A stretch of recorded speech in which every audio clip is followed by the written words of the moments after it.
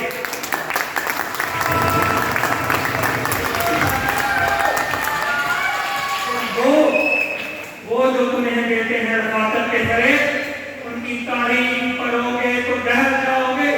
تم ہو زندہ و جاوید روایات کے امین، تم ہو زندہ و جاوید روایات کے امین، تم کوئی شام کا سورج ہو کے ڈر جاؤ گے۔ تیز قدموں سے چلو اور تصادم سے بچو، بھیڑ میں سست چلو گے تو کچل جاؤ گے۔ خواب گاہوں سے نکلتے ہوئے ڈرتے کیوں ہو؟ دھوپ اتنی تو نہیں کہ پگھل جاؤ گے، اور اپنے پرچم کا رنگ نہ بھلا دینا کبھی، سرخ شعلوں سے جو کھیلو گے تو جل جاؤ گے۔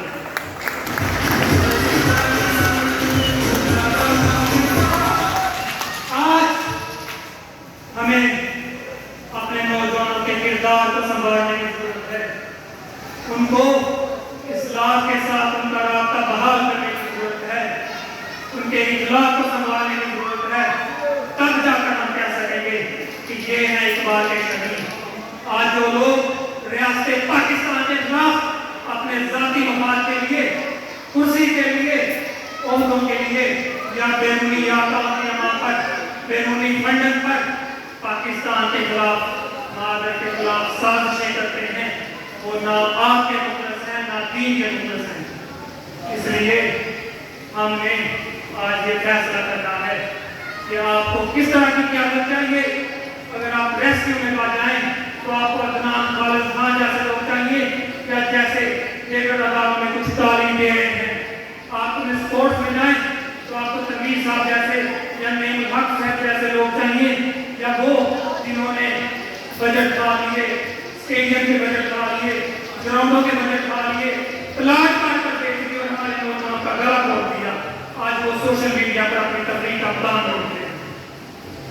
میں آپ کو یہ بتانا چاہتا ہوں اور آپ کے ساتھ سے ان لوگوں کو یہ پیغام دینا چاہتا ہوں جو چند خاندان اس ملک پر مسلط ہیں، جو اصل میں آزاد ہیں، جو کہ ہر وقت پاکستان کے خلاف سازشوں میں مشغول رہتے ہیں۔ میں ان کو یہ کہنا چاہتا ہوں کہ آپ جتنا مرضی ہمیں دبا لیں، یہ قافلہ دبنے والا نہیں ہے۔ انشاءاللہ بفضل خدا اس میں دن بہ دن اضافہ ہوگا، یہ پوری آب و تاب کے ساتھ چمکے گا، پاکستان کا مقدر بدلے گا اور اسلام سرزبوں ہوگا، اسلام کا سورج سر بلند ہوگا انشاءاللہ۔ اور میں اجازت چاہوں گا ان الفاظ کے ساتھ کہ آج کون ہے طلبگار نیاز و تقریب، وہی جبر کے جبروت، وہی کل کے لئی، وہی عیار ڈرانے، وہی فرزانہ حدید، وہی صد تذکرہ و صد تقدیم۔ آج تم مجھ سے میری دل سے گراں مانگتے ہو، حلف دین وفادار یہ کیا مانگتے ہو؟ جاؤ یہ چیزیں کسی مدح سرا سے مانگو، طائف باغوں کی دولت کی صدا سے مانگو، اپنے دربانوں کے باطل فقرا سے مانگو، اپنے درباروں کے گنگے شورا سے مانگو۔ مجھ سے پوچھو گے